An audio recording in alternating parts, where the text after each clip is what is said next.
In May, Nvidia paid $500 million upfront for the right to buy up to $3.2 billion of equity in a company. In January, Meta signed a deal worth up to $6 billion with the same company. And in June, Amazon agreed to pay them billions more. Three of the most sophisticated technology buyers on planet Earth, all calling the same supplier. And that supplier does not make a single chip. It doesn't make GPUs. It doesn't make switches. It doesn't make lasers. It makes glass. This is Corning, 175 years old.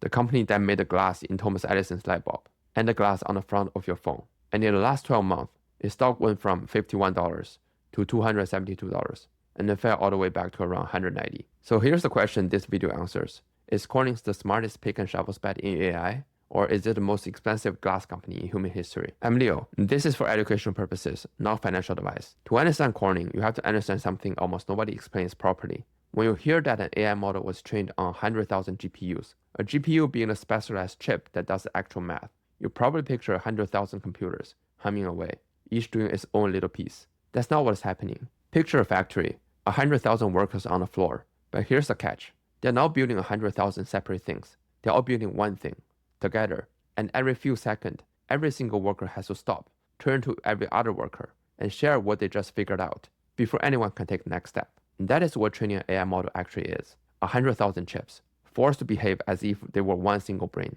Now think about what this requires. It's not enough for the workers to be fast. They have to talk, constantly, at volumes that are genuinely difficult to imagine. And here's the part that breaks people's intuition. The faster you make each worker, the worse this problem gets. A faster chip finishes its math sooner, which means it's sitting there, idle, waiting for everyone else's answer. So every time a chip gets faster, the conversation between them has to get faster too, or the whole factory grinds to a halt while a $200 billion building waits for a message to arrive. So in AI, the conversation is as expensive as the thinking. And that is a physical problem, made of physical stuff, which is where a glass company comes in. For most of computing history, machine talked over copper, electrical signals down a metal wire. Copper is cheap, it's flexible, and for short distances, it's fantastic. Copper is like talking to someone standing right next to you, effortless. But now push them apart, across the stadium, and ask them to have that same conversation, at the same speed, with the same precision. You start shouting,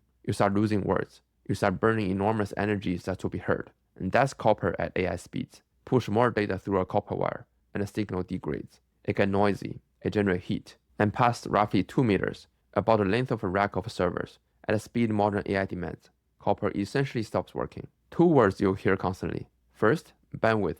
Bandwidth is how much data you can push through the width of the pipe. Second, latency. Latency is how long it takes to arrive, the delay. AI needs enormous bandwidth and almost zero latency at the same time. Copper can give you one or the other. It cannot give you both at distance. So the industry follows one rule. Copper where you can, light where you must. The AI boom runs on light, and light needs glass. In 1970, 3 scientists at Corning did something people genuinely believe was impossible. They made glass clear enough to carry light for kilometers. Not window clear, not eyeglasses clear. We are talking about glass so pure that if you made a block of it 20 kilometers thick, you could still see through it. That invention is why you have internet. It's why we have undersea cables. And it's also why 55 years later, Nvidia is writing this company checks. Here's how it works, and it's beautiful. An optical fiber has 2 parts, the core, the center where the light travels, and the cladding, a layer of glass wrapped around it. The trick is that the cladding bends light slightly less than the core does, which means when the light hits that boundary at a shallow angle, it doesn't escape, it reflects perfectly back into the core. So the light bounces and bounces and bounces down a tunnel of mirrors, trapped and unable to get out for kilometers. Physics call this total internal reflection. You can think of it as the hall of mirrors that light can never escape. Now here's the part investors need to hear. That sounds simple, it is not. You are melting silica into a glass blank, injecting dopants to shape exactly how it bends light, and then drawing it into a strand thinner than human hair at over 1 kilometer per minute, while holding it to a tolerance measured in millionths of a meter and coating it flawlessly. Get it slightly wrong and the light leaks. And if the light leaks, the distance dies. This is not a commodity. This is 55 years of accumulated process knowledge that a competitor cannot simply buy. And that is the moat. Hold that thought, because later we're going to test whether it actually holds. Now the single most important clarification in this video, because most people get this exactly wrong. Corning does not make the GPUs. It does not make the switch chips, the traffic directing computers. It does not make the transceivers, the little modules that actually convert the electrical signal into a pulse of light and back again. Corning built the road, not the trucks, not the traffic light, the road. In industry language, Corning owns the passive layer, the fiber, the cable, the connectors, and the pre-assembly system that snap it all together. Passive just means it has no electronics in it. It doesn't compute. It doesn't convert. It carries. So when you hear about AI optics companies, Lumentum, Coherent, those companies make the engines, the lasers, the transceivers. Arista and Cisco make the traffic control, the switches. Corning make the road underneath all of it. And that matters enormously in both ways, which we'll get to. But here's a number that started this entire story. Take a modern AI rack, 72 GPUs, wired to act as one machine. Compared to a traditional cloud computing rack, that AI rack needs, according to Corning, 16 times more fiber. 16 times. And it gets better for them, because AI cluster gets so large and so power hungry that they no longer fit in one building. They are spreading across campuses, multiple buildings, sometimes miles apart, which means you now need enormous amount of fiber running between the buildings. And as those campuses grow, that inter-building fiber grows faster than the campus itself. More AI, more building, exponentially more glass. That's a bull case in one sentence. So let's follow the money and be honest where it leaks. Amazon plans to spend roughly $200 billion on capital expenditure in 2026. That's a 50% jump over last year. Meta, Microsoft, Google, all spending at similar scale. So Corning is getting $200 billion, right? No, not remotely. Most of that money is GPU, then buildings, land, power, cooling, servers. And optical connectivity, which includes all of the fiber and cabling, is a low single-digit percentage of the total. And Corning doesn't even get all of that. Remember, they own the passive layer. The transceivers, the laser, and switches, different companies, different pockets. So what's actually real? Corning's optical communications division did $1.85 billion last quarter, growing 36% year over year. That is genuinely seriously good. But here's a number that reframes the whole video. Only about 12 to 18% of Corning's total company revenue is truly AI data center business. Corning is not an AI company. It's a diversified glass company with a fast-growing AI business bolted onto the side of it, which raises the obvious question, what's the other 80%? Look at any flat screen you own. There's a very good chance the glass inside it came from Corning. Their display glass business generated $993 million profit last year. It's mature, it grows slowly, and it's profitable. This is the cash cow. This is what pays for everything else. Then there's Gorilla Glass. In your phone, almost certainly. Corning has supplied Apple since the original iPhone. And then, solar polysilicon, ceramic filters that clean up car exhaust, laboratory glassware, and pharmaceutical vials. Now, how you feel about this diversification in the entire investment debate? If you're bullish, this is your airbag. If AI spending stumbles, Corning still has 5 other real businesses printing cash. It won't go to zero. Pure play AI stocks cannot say that. If you're bearish, this is the anchor. It's 5 slow growth, cyclical businesses that will dilute every dollar of AI upside and cap how fast this company can potentially grow. Both readings are legitimate.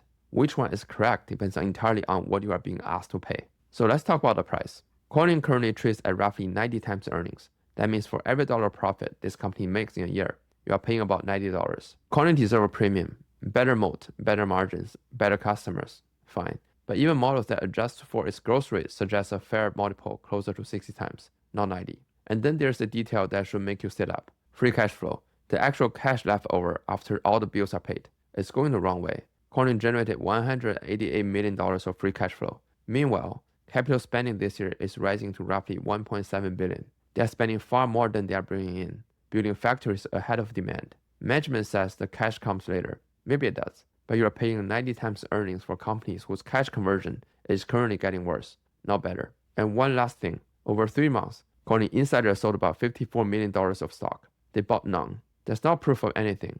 Executives sell for 100 boring reasons. But when the people who know the business best are selling into its strength, and not one of them is buying, it's worth noticing. Now let's look at the bull and bear case. First, the bull case. 16 times more fiber per AI rack. Campuses that make inter-building fiber grow faster than the buildings itself. That's not a forecast, it's physics. And it's already happening. Corning invented technology in 1970 and still runs the largest, lowest cost fiber plant on Earth.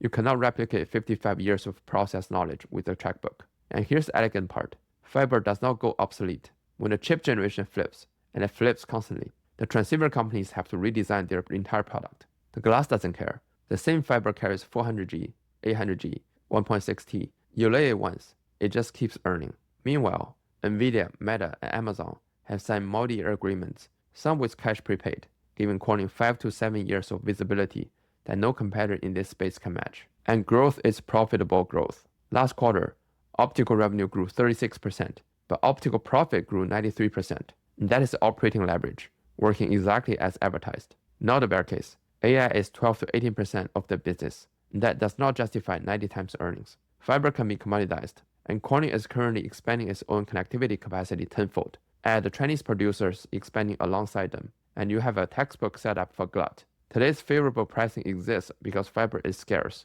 Scarcity is temporary by definition, and hyperscalers are not sentimental. The moment supply loosens, they will source aggressively and squeeze the price. That's what they do.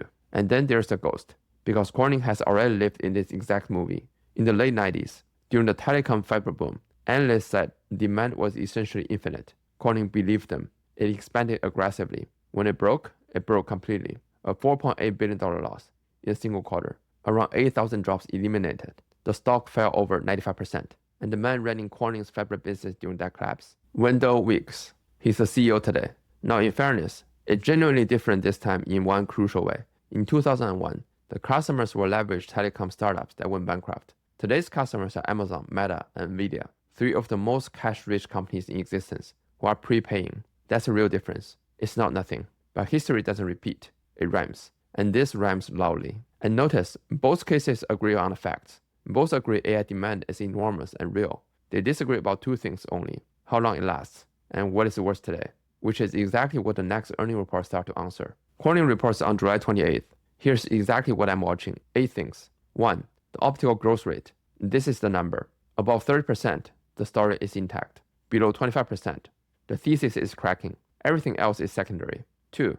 Hyperscaler capex. Any signal from Meta, Amazon, Microsoft, Google that they are slow spending. One serious cut re-risks this entire trade.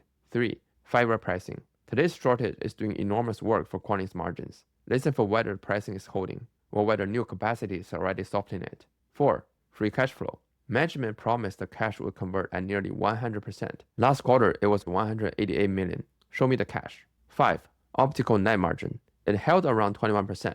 If margin slips while revenue grows, this means they are buying growth with price cuts. That's a bad trade. 6. Springboard progress. That's their growth plan, targeting a $20 billion annual run rate by the end of this year. Are they on pace, while quietly walking it back? 7. Customer concentration. 2 customers already make up 28% of the optical segment. If that number climbs, so does your risk. 8. Insider buying. After $54 million in sales and 0 purchases, a single insider buying would tell you more than any press release the issue. So where does this leave us? The mold is real. The technology is real. The demand is real. Corning genuinely is the road that AI is being built on. And the road outlasts the trucks that drive on them. But you're not buying today's Corning at today's price. And for that to work, everything has to go right. The mold is not the fragile part. The price is. If you find this video helpful, please subscribe, and I'll see you in the next one.